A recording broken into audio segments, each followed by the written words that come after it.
समस्त भाई और भौणी मानू मोर नमस्कार। विजु पट्टनायक जी जन ओडिशा एवं देशर प्रबाद पुरुष रूपे परिगणित हुअନ୍ତି।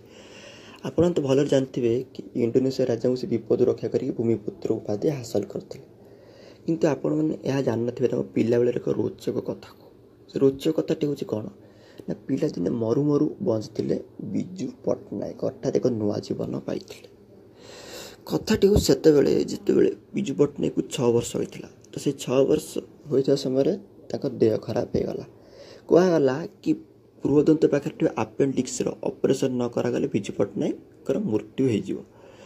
किंतु ता भीतर गोटे कथा चर्चा को आसला कौन ना विजु पट्टनायक से 6 वर्ष। तो भावतु गोटे 6 वर्षर पिलार से ऑपरेशन कराटा एत सहज नुहे। तेणु डॉक्टर एवं परिवार का गहन चर्चा है गोटे 6 वर्ष पिलार केमी ऑपरेशन कराव। लाइफ रिस्क कथा, जीवन जाई भी पारे बंची भी पारे।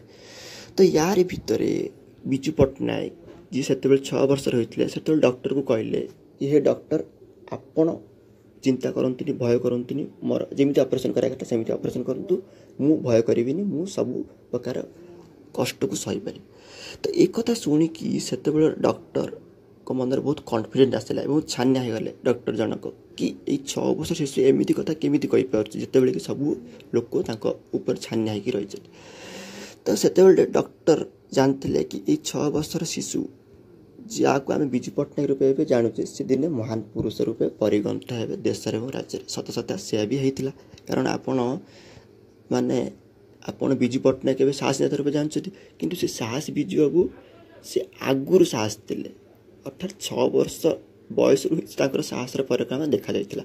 एक कथा आपण मैंने विजु पट्टनायक बायोग्राफी बही पढ़ले जापारे।